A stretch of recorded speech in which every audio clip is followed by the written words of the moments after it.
Hi, it's Catherine here from Curvy Fitness, and in today's video I wanted to share my beginner fitness tips if you are going to be taking on a challenge. So this came really off the back of my written blog, which I've kind of gone into detail about a challenge that I recently took on, and just really explored some of the tips that came out of it. So if you want to go and check that out, then the link is in the description, so by all means go and have a little look at that. So yeah, I just really wanted to kind of cover off the tips and just give you a little bit more, meat around them in terms of what I was, putting them into context basically. So tip number one is setting your why. So it might seem a little bit fluffy, and depending on if you sort of are into this kind of thing or not, but I really am. And for me, it's definitely helped me throughout my fitness journey. So kind of starting off when I was, really overweight and not in a great place, it sort of, that helped me having a why behind what I was doing to get me up in the mornings, to kind of get me out and moving. And it's the same when I took on this challenge recently. And it really, for me, and I think for a lot of people, it is really important to sort of have a reason that you're doing that. So whether it's for charity, for me this one absolutely was. We were raising money as a group together for the NHS charity.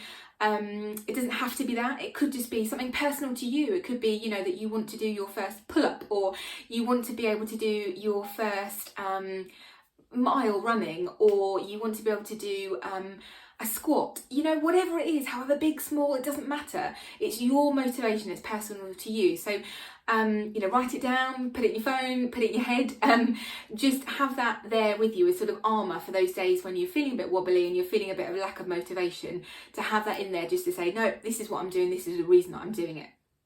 So tip number two is, and again, this depends on how you are, how you're motivated, but it's looking into taking on a group challenge. So some people, this doesn't work for them, and they're quite happy doing challenges alone, and they much prefer that. But for some people, doing a group challenge really helps them and really keeps them motivated. Now again, going back to the challenge that I've recently done, this was a group one. It was a little bit different, so we kind of did our own miles that we had committed to, sort of in our own time, in our own way. But we also had collectively, so we'd catch up at the end of every week. Oh, how many miles have you done? And for me, that was really great, because it sort of gave you that grounding to say, right, have I done it? Have I delivered on what I said I was going to do? Which really helps. So if that works for you, then by all means, whatever you're thinking of your challenge, enlist a friend, enlist a family member, to do it with you, to kind of keep that motivation up. So tip number three is planning out your training schedule. So for me, this is really important. So I do this anyway, just in terms of my workouts, just so I know kind of month ahead, right, what are my goals for this month? When am I going to be training? What times am I going to be training? Because like anybody knows, when it comes to work and life, if you don't schedule it in, generally things don't happen. So, and your workout is your priority, your movement should be your priority, in and amongst all of the other things I'm sure you've got going on in your life. So if you're training up for a challenge, whether that's, you need to have, like with mine, it was, I had to do a certain amount of miles each week, and that had to be split down by each day. So I planned that out, right, when was I going to commit to that time? When could I commit to that time and stick to that schedule? And it just really helps then, you're not getting kind of halfway through the week and, oh God, I've got to do 50 miles now. When am I going to do that? It really sort of helps get your head in the game. So that definitely would help. So tip number four is don't let the weather stop you. So obviously, again, this depends on what your challenge is. But for me, it was a combination of running and biking outdoors. So for anybody who knows, the British weather can be highly unpredictable. So there was quite a few days, in particular because obviously it's being in March, where it was windy and blowing a gale, raining, and I thought, oh God, I really don't. But you know what? I thought, right, well, if I put it off, when am I going to do it? And when, and sometimes, obviously situations are different, but you've just got to go with it. You've committed to that, and you've just got to get out there. And I don't know about you, but actually sometimes running in the rain is quite nice.